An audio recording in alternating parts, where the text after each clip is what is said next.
The scream tore through the house like a siren, sharp and raw, slicing through the early morning quiet. I was halfway through my first sip of coffee, the mug warm in my hands, when Rachel's voice hit me from the kitchen. "Jack, why the hell is our house on Zillow?" The mug slipped, shattering on the tile floor, coffee splattering like blood across my bare feet. I didn't stop to clean it.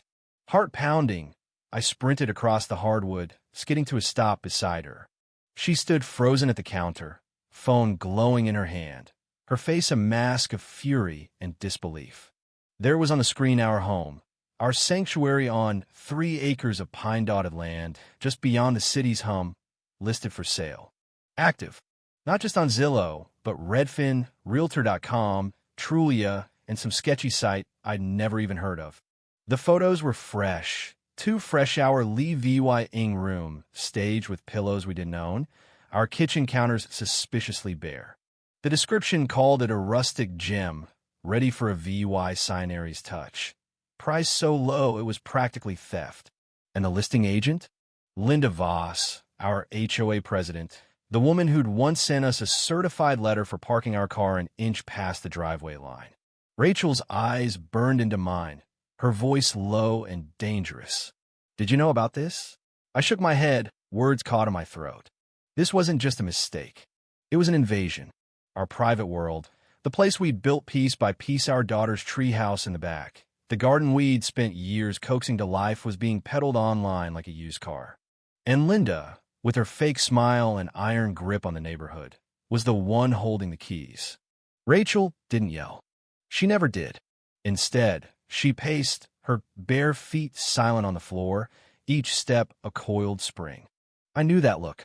As a real estate attorney, she didn't just fight battles, she dismantled her opponents with surgical precision. She grabbed her phone, hit record, and dialed the number on the listing. "Hi, Linda," she said, voice honey sweet but laced with venom. "Care to explain why you've listed our house for sale without our permission?" I leaned closer, catching Linda's voice through the speaker smooth, unruffled, like she'd been expecting the call. "Oh, Rachel, it's just a draft. A little market test for the HOA. We're exploring ways to boost property values. Nothing serious." Rachel's eyebrow arched, a silent warning. "You have no consent, no license, and no right. Take it down. Now." Linda chuckled, the sound grating. "Sweetheart, you're in an HOA. We have a duty to keep this community desirable. Sometimes that means thinking ahead." The call ended abruptly, Rachel's finger jabbing the screen. She turned to me, her voice steady but cold. "She's not just meddling, Jack. She's dangerous." 20 minutes later, we stood in our front yard, staring at a for sale sign staked into the grass like a declaration of war. It hadn't been there last night. The sign was professional, glossy, with a QR code linking to the listing and Linda's name in bold letters. A quick scan of the code confirmed it wasn't even her real number traced to a vape shop in the next county. Rachel snapped photos, her camera clicking like a machine gun. She used the Wilson's lockbox key, she said, pointing to the neighbor's construction site across the street. "They're in Europe." She must have copied it, gotten inside, staged the house, and shot those photos. My stomach twisted. "You're saying she broke in?" Rachel nodded, her jaw tight. "And she's hosting an open house tomorrow, 10 a.m. to 2 p.m. In VY Tatines went out through the HOA newsletter last night. I stared at the sign, rage bubbling up. This wasn't just about a listing. Linda had walked into our home, touched our things, and turned our life into her personal playground. Rachel was already scrolling through her email, pulling up the newsletter. There it was, exclusive opportunity. Tour a hidden gem this Sunday, with a photo of our front porch. "She's offering free mimosas," Rachel muttered, almost laughing. "This is war." Sleep didn't come that night. I kept refreshing the listing, hoping it was a bad dream, but Linda wasn't backing down. If anything, she leaned in, updating the post to read, "Hot property. Serious inquiries only." Comments piled up, strangers speculating about our home, liking and sharing it like it was a VY Row meme. I flagged the listing as fraudulent on every platform. No response. Rachel, meanwhile, was a force of nature, drafting complaints to the state real estate board, and compiling EVY Denke like she was building a case for murder. By dawn, she'd already spoken to a contact at the commission, her voice calm but relentless. "This isn't just unethical," she told them. "It's criminal." Sunday morning, we were ready. Rachel wore a tailored gray blazer, her hair pulled back, looking like she was about to argue a case before the Supreme Court. I strapped a GoPro to my chest, half expecting we'd need the footage for more than just memories. We parked a block away, watching as cars pulled up to our house, minivans, sedans, even a shiny Tesla.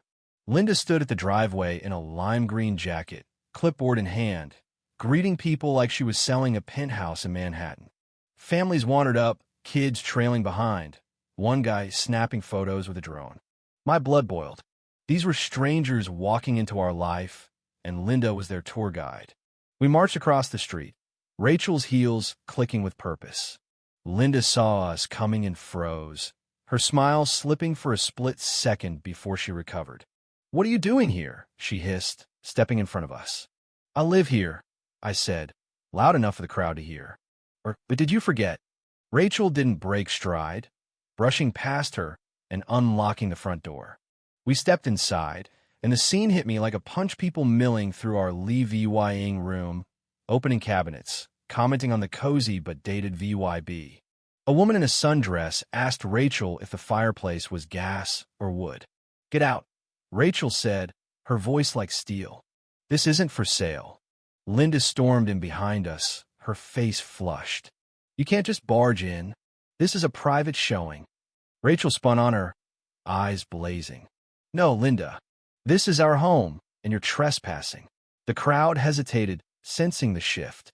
Linda tried to recover, while VYing her clipboard. "The HOA has every right to showcase properties that drag down our community's value. You wouldn't understand the bigger picture." Rachel reached into her bag and pulled out a folder, slapping it into Linda's hands. "This is a cease and desist order. You're to remove all listings, signs, and representations of our property immediately. This has been filed with the state and the sheriff. You're done." Linda's hands trembled, but she scoffed. "You're bluffing." Rachel smiled, cold and sharp. "Try me." A man holding a mimosa glass muttered to his wife, "Is this even legal?" And the crowd started to thin. By noon, the yard was empty. Rachel called the sheriff, filing a formal report as we watched Linda yank the sign out of the ground herself, her face a mask of fury. She peeled out in her SUV, screaming, "This isn't over," through the window. Rachel leaned against me, her voice low. "Oh, it's just getting started." That evening, my phone pinged with an alert. The listing was back, same photos, same price, but under a new name, Lisa Vinton. I showed Rachel, and her lips curled into a grim smile. She's not just stubborn, she's unhinged. A quick search confirmed Lisa Vinton didn't exist, no license, no record, just another alias. Rachel was already on the phone with a broker whose name Linda had used in earlier listings. The woman was Lee VYD, explaining that Linda had been pulling this stunt for months, using their firm's name to dodge scrutiny. "She's not an agent," the broker said. "She's a parasite. I'm filing charges." The next morning, Rachel was up before dawn, her laptop glowing in the kitchen.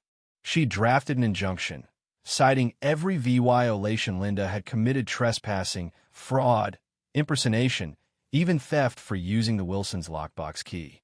I watched her work, marveling at her focus.